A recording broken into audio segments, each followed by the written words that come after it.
Hey everybody, welcome back to my YouTube channel. It is your girl Valerie here, and I'm back with another video. Today we're doing a chit chat get ready with me. I asked on Instagram for you guys to send me over some questions, and you guys sent some really good ones, so I decided just to pick a few just to talk about today while I'm doing my makeup with you all. I hope you guys enjoyed this video. If this is your first time on my channel, I do motherhood, lifestyle, and faith on this channel. A little bit of everything, but baby, I'm all about God. And if nobody told you, I am your favorite online sister. You just don't know it yet, but baby, I'm claiming it to be because it's true. Just sit back, watch, relax, enjoy, and I hope you guys love this video. Don't forget to like, comment, and subscribe. Now let's start getting ready. So we're going to be doing a chit chat get ready with me. I asked you guys to ask me questions on Instagram, and I have gotten a lot of messages, so I decided just to pile them up and see what we can answer today while I'm doing my makeup. So first things first, I'm going to be looking at the first question while I am prepping my face. Let's jump right into it. The first question that you guys asked me was, why did we move out of our luxury condo? And we basically moved out of our luxury condo because the property manager stole $27,000 from us. So let me basically tell you guys what happened. When we got the condo, right, we had to give her a double deposit plus the first month, as well as the security deposit, right? And so that was almost $7,000. Remember I said that was almost $7,000. So we paying our rent. Our rent was $2,400 a month, and so from June of 2022 up until January of 2023, this year, we were giving her $2,400. Now, she did not put us into the system because she kept saying that it was something wrong with the system. So she was going to be taking our cash payment, but she would give us receipts so we can hold. So I never thought nothing of it. I'm like, okay, we have documentation that we paid if anything comes out or whatever. Anything, not just, you know, what happened. And so that was that. And one day in January, you guys, I would not forget, I was on the couch laying up with my husband. Anadia was sitting right here, laying here. The boys were on the floor playing, and I just kept hearing the passcode to my door. We had like a passcode. We didn't have keys to get into the house. So I just kept hearing my passcode, and I'm like, I know my sister didn't say she was coming over today, and I know that my little brother didn't say he was coming over today. So who was at my door? And as soon as my door opened, it was a guy opening up my door, and I'm like just panicking. I'm like, what the heck? Get out my house. Who are you? Because you have to understand, I have my 3 kids and I have my husband. Like, my husband was like, yo, like, you know, but I'm snapping because, baby, like, you ever seen like a mama lion like protecting her cub? That was me. Like, get that my house. Who that? Like, yo, I was snapping. He just was like, I'm so sorry, I'm so sorry, I'm so sorry. And then he closed the door and he just ran, right? So I'm snapping like, who the heck? So then I opened it. I'm like, can I help you? Like, at this point, I'm in his face, and I'm like, what's going on? And he was just like, this property is listed vacant in our system, and I'm supposed to be showing it to a new prospect. So I was kind of confused and surprised to see you guys all in here. So I was like, I'm sorry to say to you, but we've been living here since June. There's no way in the world that this place is listed as vacant, because, baby, I have documentation to show for it. And then he said, well, who did you speak to? So I said, I spoke to, I'm not going to say her name for legal purposes, but I spoke to Susan. And he was like, oh, okay, that explains it. And I'm just like, excuse me, what's going on or whatever? And he was like, well, you know, Susan got fired last Friday, and so I'm just going over all of her paperwork to see it matches up with what it is in the system, and clearly this one doesn't. So then I'm like, well, why did she get fired? And he's like, I'm not at liberty to say, or whatever. So I was just like, okay. And then he's like, you know, I'll come back and I'll get back to you guys. So I was like, okay, fine. You know, closed my door, slammed it, because who the heck? Not minutes later, I get an email from the accounting of the actual property office, and it was like, hey, I need you to send me receipts of everything that you had between you and Susan. And I'm just like, well, I'm not saying anything until somebody tells me what's going on. And so then she was like, well, could I call you? And she calls me, and she's basically saying, like, you know, we never heard of you. We don't even know who you are. We don't know your name. We don't know nothing about you. And, you know, we don't have nothing to show for that you actually live here.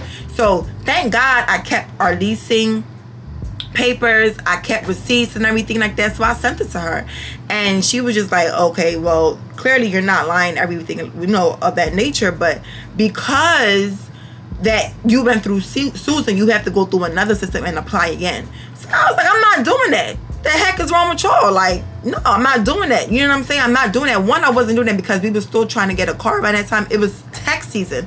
So you already know, like, when you go to the district, they're going to run all these inquiries on your name. Like, I don't have time. Like, no, I can't already have all these hard inquiries on my name because I have to apply to somewhere I'm already living at.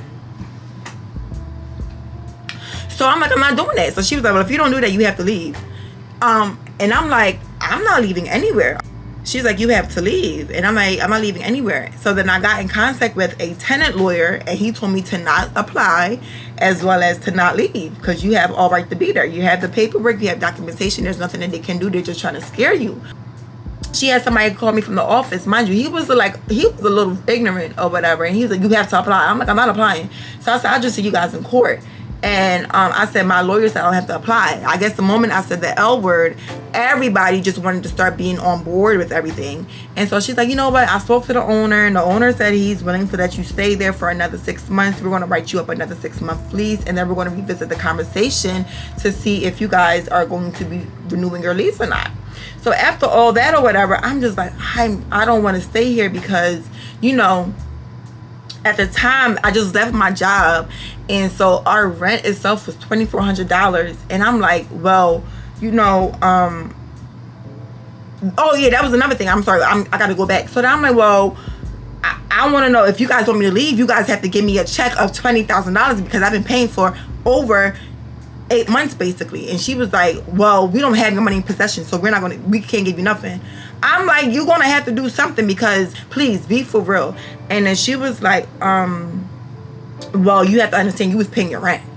I get that, but you're stating, and nobody knows where my $23,000 is. So let's be for real. Like, come on, let's go. So then when I was like, you know what, I'm not, you know, we're gonna stay for another 6 months or whatever. So I'm like, all right, we're gonna stay here to June, but we're not gonna renew. And so in April, I try to reach back out to say like, hey, we're not renewing or whatever. But every time I kept trying to get her, she wasn't like trying to talk on the phone or whatever the case was. I was emailing her, and it just was like always like an issue. It was always an issue. So I'm like, bro, like I don't really know. So whatchamacallit, I reached out to she wrote me May 1st, and she was like, hey, you have to pay your rent for April. So I was like, okay, I'll pay my rent for April after I have a conversation with you. So she was like, what you have to have a conversation with me about? It was just, yo, when I told you these people were ghetto, and I'm just like, yo, what the heck? So I'm trying to tell her like, we're not renewing our lease. She never had a conversation with me. It wasn't until May 1st she reached back out and was like, hey, you have 30 days to leave. So I'm like, okay, like I was trying to tell you that we wasn't renewing our lease since April, but you wasn't trying to have a conversation with me. So yeah, it's just, okay, we're leaving. So she was like, before you leave, you have to pay this and that. I'm like, I'm not paying that because I gave double security deposit. I paid my last month. I'm not paying nothing. You know what I'm saying? I'm not paying nothing. So she was like, oh, you have to. I said, no, I don't. And then, you know, at that point we was going back and forth, and I'm like, I'm not doing this with you guys. I'm leaving. And a week before we had to leave, we didn't have nothing lined up because I'm like, you know what, God, I'm trusting you. Like, we were just homeless last year, so nothing phases me when it comes to like where we have to live at, like nothing. So I'm like, God, I'm trusting you to do it and everything like that.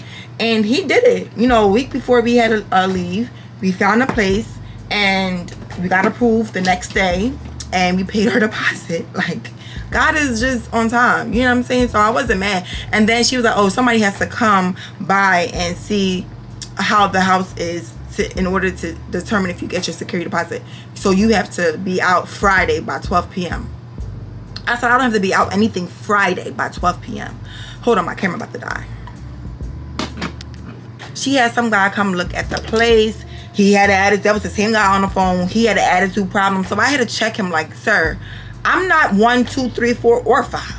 you're not going to talk to me anyhow, and we're not going to do this. You're going to hear what I have to say, and you're going to respect me. And what did he do? Respected me. I don't play that. And then my brother came outside just to give him a little, like, I guess, intimidation. But I didn't need my brother's help because, sir, be for real. He wasn't going to touch me. So, yeah, that was basically what happened. And then, you know, we just moved here. And we just been loving it so far. You know, it's a wonderful community. And I'm just trusting God. You know, I'm really just working and doing everything that he wants us to do while we're here. This is our transition home. It's not even a place where we're going to be at forever. And so I'm not going to act like we're going to be here forever. You know what I'm saying? I'm here to work, do what I have to do, and keep it pushing. But that's basically what happened. We got scammed for almost $27,000, y'all. $27,000. But God, that's all I can say is but God. Like, that's all I have to say is but God. The next question. So we're going to talk about my relationship with God, right? See, I've always had a relationship. I always knew who God was. Let me say that. I always knew who God was, as well as I've always had some sort of I know who God is, right? But when I tell you guys, like, life for me growing up, I know it was purpose, but life growing up, I just felt so, like, out of place. I felt I didn't belong. I felt I wasn't worthy of certain things, you know, because the way life was just dealt. Like, I was dealt a pretty crazy hand. You know, my mom got deployed when I was I said deployed, what? My mom got deported when I was 9 years old, and I haven't seen her. It's been over 18 years since I've seen my mother face to face. And that hurt a lot. You know, I had to grow up at a young age. I had to take care of my brother and sister, and that all that bottled up in me resulted into me being one angry teenager.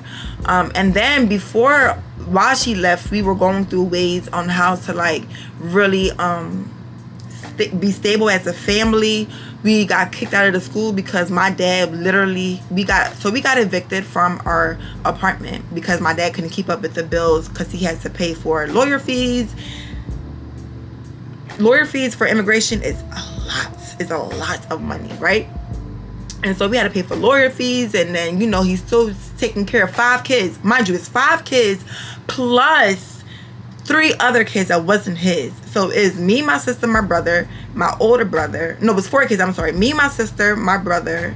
Me, my sister, my brother, my older brother, and then our 3 cousins, basically, our 3 cousins that was living with us. Cause my mom, you know, my mom was taking care of everybody. My mom was like the grandma for everybody. She had literally probably like 10 kids in a 2-bedroom home, but we all slept comfortably. Like, we all ate good. We all looked good. My mom was the type of person, like, she had money. You know what I'm saying? So it was just like, we came. Like, I know what rich and lux and all that stuff is. My mom showed me that at such a young age. So none of it phases me. But it was just like, when she got deported, it kind of, like, hurt me bad. Because I'm like, how did we go from having all of this glam and all this money to not having nothing? And then the reason why we got kicked out of school was because my dad we went to go live with my aunt in Jersey. So we was traveling from Jersey to come to Philly school. And our neighbor from our old apartment snitched to the principal at our middle school and said we don't even live there anymore. So when they was asking for proof of address, my dad didn't have nothing to show for it, so then he had to leave.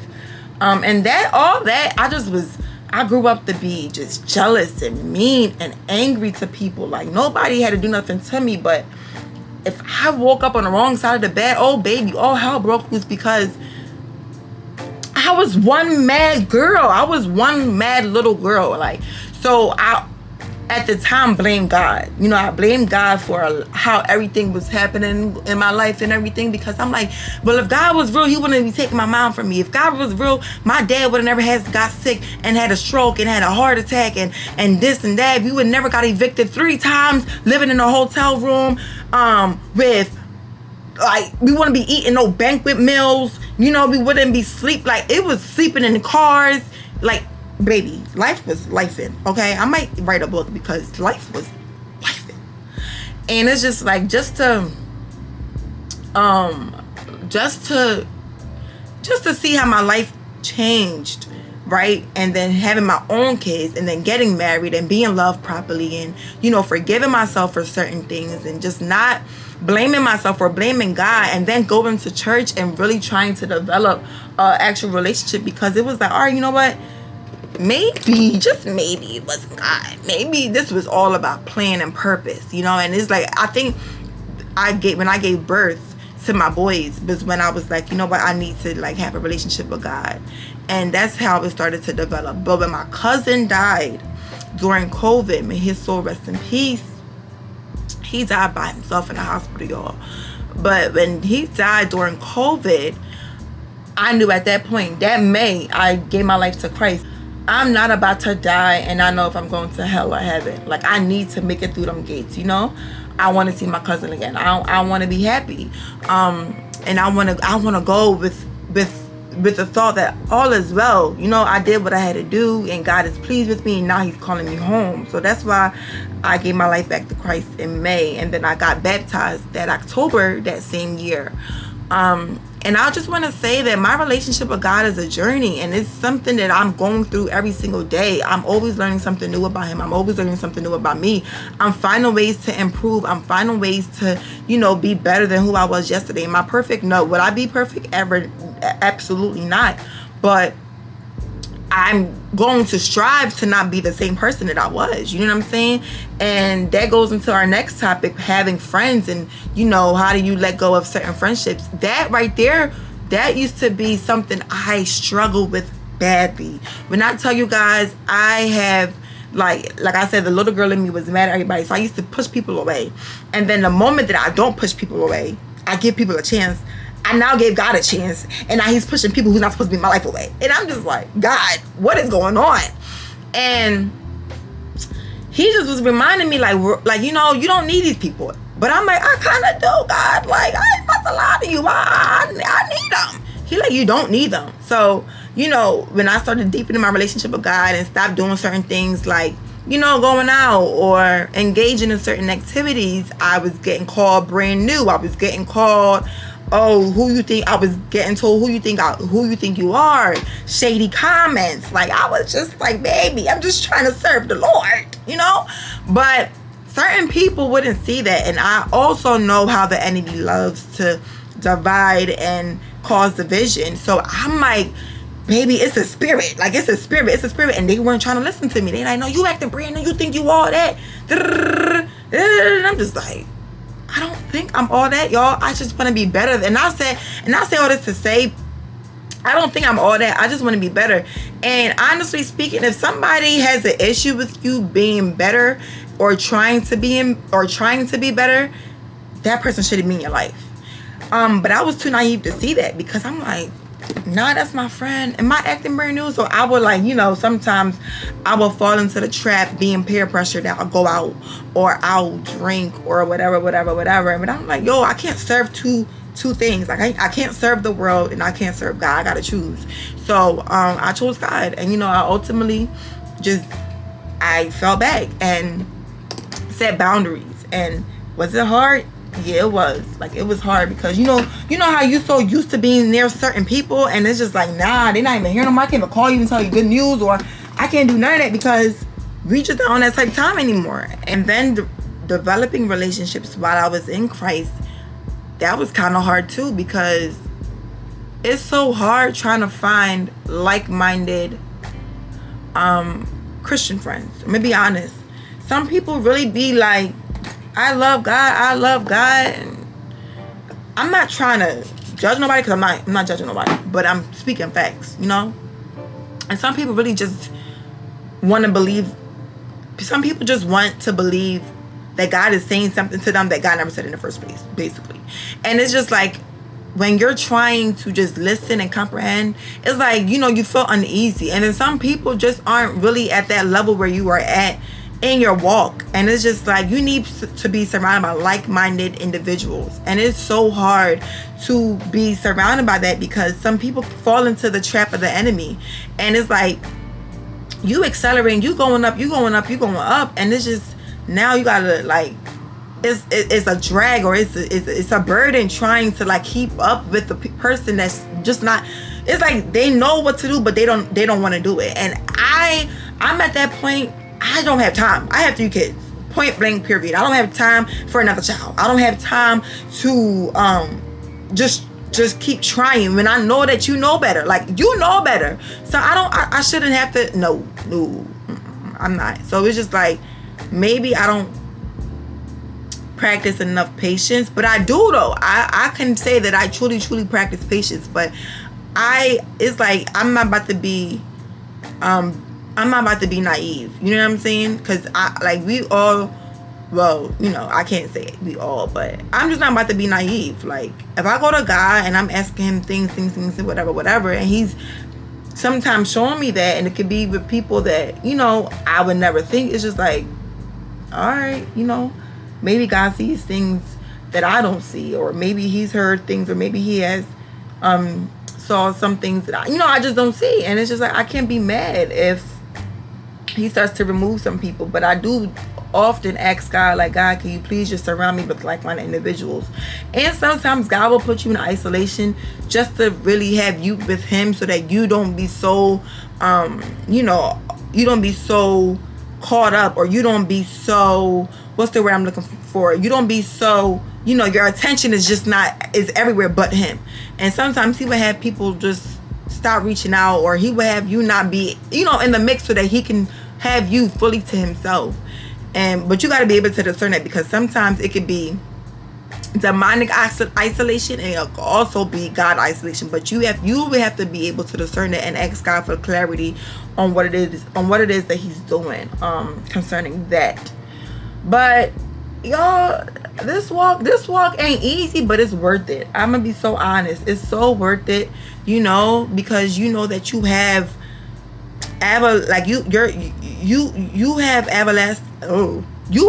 everlasting peace, knowing that you will be going home. You have everlasting peace, knowing that you have somebody in your corner who would never switch up on you. Always come through for you. Always open up doors, close doors, create doors. It's so powerful knowing that somebody like that wants to be next to you, wants to help you, wants to be there for you, wants to direct you. It's so good. Like, it feels so good. And it's just like, you just got to go through it. You have to be a part of you got to be a part of it to actually see the benefits of everything that I'm talking about. I'm talking about you talking to somebody who was very much, that's who you're talking to. And it's just like, y'all, for God I live and for God I die. Like, I love him so much. So we're gonna jump right into the next topic, which is lessons I learned in marriage. So for those that do not know, I have been with my husband for almost 7 years now, and we got married 9 months after we met. And immediately after we got married, he got deployed for 1.5 years to Afghanistan and everywhere else. So I was young. I didn't didn't have that honeymoon phase, nothing like that. So when he came home, it kind of was a lot going on. Nobody knows this, but my husband and I, we took a break while he was deployed. We separated for, it wasn't long, maybe like 3 months. Something happened. We're not going to talk about it, but we decided that it was best that we separate. Well, we didn't decide. I decided. I don't want to be with him. Basically, some things I learned, some lessons I learned while being married is how to cover my husband. And I say that, like, not everybody gotta know y'all business, and not everybody gotta know first of all, nobody should be knowing all your business. That's one. And you don't have to open your mouth and expose him. But I would never hop on the internet and talk down on my husband. I would never be shady and talk down on my husband. It's never giving that, you know. I just would never do that. I'm not that wife, you know. I will handle our problems behind closed doors, and if we both decide to talk about it publicly, that's what we would do. But other than that, you would never catch me talking about my husband being shady, exposing our problems on social media. That's never gonna happen. So that's some things that I learned, because I was very much back then. I used to always run to social media and really be checking people. And I know around that time that we were going through what we were going through, I was ready to snap, like, you know what I'm saying? But I didn't do it. And that's your man. That's your man. Well, I don't care if we separated, we friends, we together. We not doing that. We don't do that over here, baby. We don't. So that's one thing I learned. Another thing that I learned is how to communicate. I have a hard problem. Well, I'm not claiming it no more. I had a hard problem hearing what I wanted to hear, right? And if I didn't hear what I wanted to hear, oh baby, it was a problem. And so I had to learn effective communication. I had to learn effective listening. And so it was in time. It happened when we needed to really talk about some things, because back then life, y'all, was really, really lifing. And we had to talk about our next move and what we was doing, how we was going to raise 2 babies. That's when we first found out we was pregnant. So it was like a lot we had to talk about. And I had to unlearn some things. I got my mom's attitude when it comes to like I'm very dominant. I want to say my mom was very dominant, and I have a very dominant demeanor. You know what I'm saying? I want what I want, but I want how I want, and that's just that. But I couldn't have that in my relationship, because he is the head of house. He is supposed to be the person that I'm actually submitting myself to. And that was another thing. I could not submit with a life in me. Baby, submit to who, man? No, I'm not submitting to nobody. You're crazy. Me submit? Oh my gosh, that was so hard. When he'd be like, oh, you're not going out. Boy, get the hell out of my child. Or this or that. I'm like, who you talking to? Freak, I forgot to do my nose. All right, I'm gonna just do this one real quick. You're not going out. Baby, yes I am. Yes I am. And watch me shake my butt on social media. But that was something I had to learn too, and that was very, very hard. Like, that was hard. But I figured if you really love a person, you would do anything in your power to make sure that thing works. So I had to make it work somehow, some way. I forgot what I was talking about. So yeah, that was something. When you love somebody, you know, you'll learn how to submit. So that was some lessons that I learned during my marriage. Of course, patience, and really being like open to trying new things, as well as just, you know, living in a moment. You know, very much like just living in a moment and being able to do life with my husband.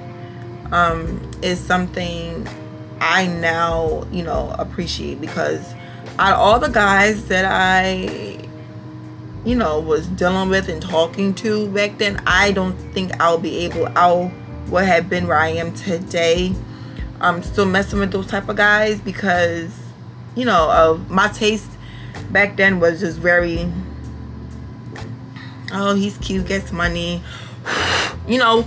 It was very, very different from the guy that Deron, my husband, is. So it was just like, I love it here. I love my version of soft life. I love a man that respects me and holds me to, like, I'm the apple of his eye. He looks at me and falls in love over and over again. Like, he just loves me, and I'm just like, okay, you know what I'm saying? And that's another thing I had to learn too, because I never got that type of, you know, energy from a guy like that before. Like, you know, even in my years of being a teenager, the guys that I used to like in school, how they used to, I used to think being talked to like a piece of trash was what you call love. And I used to enjoy it. Like, it sounds crazy right now, but we being real. Y'all know I'm very transparent. I don't care. I used to enjoy it because I used to talk trash back. Toxic was like my thing in high school and out when I graduated. And the guys that I dealt with in high school and the guys that I dealt with when I graduated, they were all the same freaking type of person, just different faces and different names and just whatever. And that was basically it. But you know, I'm so happy that my taste changed, and I'm happy I gave my husband a chance, because I could have really honestly just been like, all right, like, I don't know if you guys know our story, but you know, I met him in a club and I was trying to, you know, do some things in the club that I wasn't supposed to do in the club, and he denied it. And you know, ever since then we've been stuck like glue, because this man actually respect me. Like, you know, he respected me to turn me down, you guys, like, and not take advantage of me, didn't talk about me, expose me, none of that. Like, made sure I got home safe, texted me the next day, you know, took me out on a date for my birthday, like stuff like that. I'm just like, oh my gosh, I'm in love. I'm in love. I'm in love. He loves me. He loves me not. He loves me. He loves me. That's how I was, y'all. I was so stuck on cloud nine. My best friend at the time and my sister and my cousin, yo, they used to clown me like, Valerie, you really like him? Like, you really like Ball? I do. I think I'm in love. I ain't gonna lie to y'all. I think I'm in love. So that's how it was. And just to know that 7 years later, we still rocking, we still rolling, we had 3 beautiful children with each other. My God. Now that's the flex. That's a flex, baby. That's a flex. And that brings me to my next question. Would I be having a bigger wedding? The answer is yes, we will. God willing. He and I decided we weren't going to do our big wedding back in 2021, 2021, which I'm actually so grateful about, because we were turning 5 years that year. Weddings are expensive, and we just weren't in that space to spend thousands of dollars on a wedding for people, like, you know, at that point, before, like back then, like, you know, for people that just, you know, wouldn't do, like, you know, wouldn't, you know, we weren't in that, we just wasn't like feeling all that. So we were like, we're not going to do a wedding for 5 years, but for 10 years we're definitely doing it. So in 2026 you will be seeing a 10-year vow renewal ceremony. Yeah, I'm very excited for that, because 10 years, wow. So I'm very, very excited for that. I know that, God willing, it's going to be an amazing ceremony for us, and that's it. And that for us, you know, not for nobody else, for us. So whatever we decide to do, that's what we're doing. What was the next question? Postpartum. So postpartum is very, very different for every mom. You know, some moms don't go through postpartum, other moms do. But at the end of the day, you know, it's always good to talk about these things, because certain things that you may think it's normal, it's really, really not normal, you know, for postpartum. I definitely went through postpartum depression with my boys. And I'm going to tell you guys why, because honestly, truthfully, I think I went through postpartum depression because I didn't have the birth that I wanted. I was forced basically to have a C-section with the boys, and I didn't want a C-section. So it's just like, I was mad about the incision. I was mad about how I felt. I was mad I couldn't move, because I had this thought in my head of how I was going to be the superwoman carrying twins as soon as I gave birth, you know. And the fact that I had to sit and be on bed rest, or I could barely move, I needed help. My mother-in-law had to stay with us for a few days. I'm just like, be for real. Like, be for real, because this is not what I wanted. So I did go through postpartum with that. And then my body just wasn't giving. I hated my body. I hated how I look. It was bad back in 2019. But I thank God that I got through that, because, you know, some moms really went, you know, crazy about that. But now, with my daughter, I'm not going through postpartum depression, and I'm so thankful, because I was adamant about how I wanted to give birth. I opened my mouth, I researched, I prepared myself, I did all that. But Postpartum, if I can give you any advice about postpartum, it would literally be to give yourself grace and do not rush to society and their standards about how you're supposed to look like after a baby. And also do not compare yourself in your journey to another mom's, because you will tend to compare your child or compare you, and that's not right. You know, at the end of the day, everybody is different, and everybody has a different journey. So embrace your journey, and if you need help, always open your mouth and ask for help. There's nothing wrong in needing help. Whoa, Val, you going too fast, my darling. It's nothing wrong in asking for help. It's actually quite okay if you ask for help. Just ask for help, and people are going to help you. They want to help. They just don't know if you're actually going to let them help you. That's why you need to ask. You know, ask. But yeah, postpartum ain't nothing to play with. If anything, we talk about the trimesters and everything, but we don't talk about postpartum. We need to talk about the 4th trimester, because baby, that thing can kill somebody that's not prepared. That thing can kill somebody that's not prepared at all, and that ain't nothing to play with. Where is my that ain't nothing to play with at all. That ain't nothing to take lightly. And that ain't nothing to play with.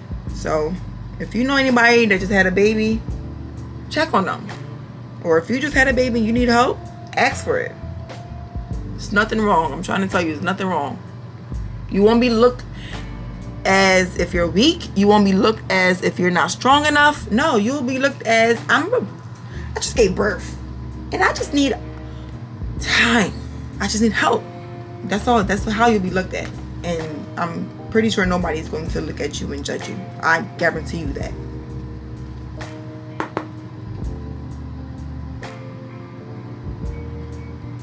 I love blush, you guys. I was never a blush girl, but since getting my makeup done from my sister, and she be making me have all this blush on, I definitely fell in love with it. I ain't even gonna lie. Another question that you guys are always asking me is if I want more kids, and the answer is if God wants that to happen, then so be it. Personally, I think I'm done, only because I got my girl and I got my baby boys, so it's just like I don't need another child, you know. But Deron, he said he wants 4, so but we have to be in a place of financial stability, and it has to make sense. Not the type of person that just like popping kids. I just baby, kids are expensive. Diapers, wipes, child, food, school. Like, I don't think you guys know how much a daycare costs. Listen, okay, it's a lot. So yeah, it has to make sense and honestly work. But I told him he needs to give me a break. He needs to give me a break for at least 3 years, because I want to get my body done. But I have to wait till I'm done having kids because of my incision. But yeah, I want to get my body done. Honestly, I feel as though I want my boobs to be lifted as well as, you know, inserted. And I have hip dips. I hate my hip dips. I don't like them for nothing. And so I want to fill them in.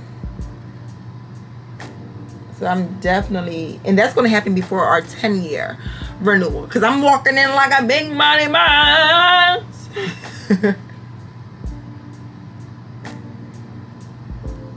Talking to y'all messed up my routine. I put mascara on, I didn't even spray down my face. Oh my gosh, please don't mess up. Okay. Oh my gosh, please don't mess up. Okay. I can't even spray heavy as I usually, because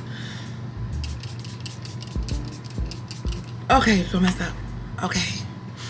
Okay, I think it's okay. I think I saved it. that was pretty much all I have. I'm done my makeup now. So but if I want you guys to leave with anything from this video, it's just to trust God, his timing, and don't be afraid to level up. Don't be afraid to become the best version of yourself. If God can do it for her, he could do it for you as well. If he could do it for me, he could do it for you. There should be no reason why you are the reason that you hold yourself back. And whatever that reason is that you're holding yourself back and you don't have the power to release yourself from it, that's when you need to receive and get help. And there's nothing wrong with asking for help. I'm very big on help because you guys, we are not meant to be going through life alone. Like, that's not why God called us on this earth. We wasn't here to be alone. You see, he made Adam and Eve. He gave Adam his rib, like he made a person out of his left rib. We are not meant to be by ourselves. We are supposed to be with someone. We're supposed to be amongst like-minded individuals. We're supposed to live this happy life with people who really are there. You know what I'm saying? So don't ever think you're meant to do life alone, because baby, that is the devil and that's the enemy, and that's not God, and that's not what God wants for you. Yeah, just don't be afraid, okay? Keep pushing, keep going, keep pressing. Don't give up. Don't doubt yourself. Give something to God to work with. You know, he says faith without works is dead. And just believe. Just believe that whatever you're asking him to do, it's already done.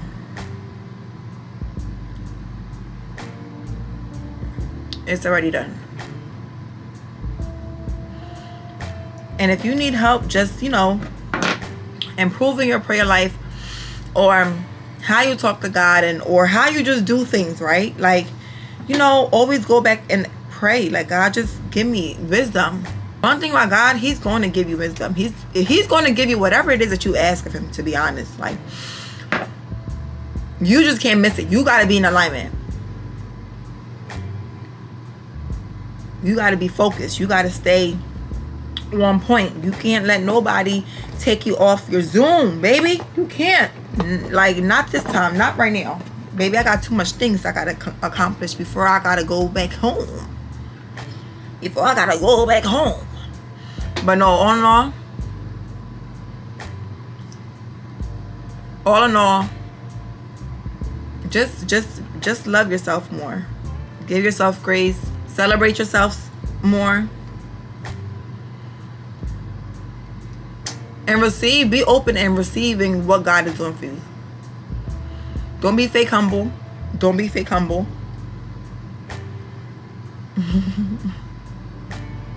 I love this part.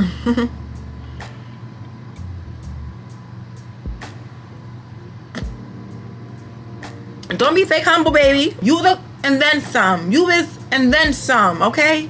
It's a privilege for somebody to have you in their life, baby. Don't be like, no.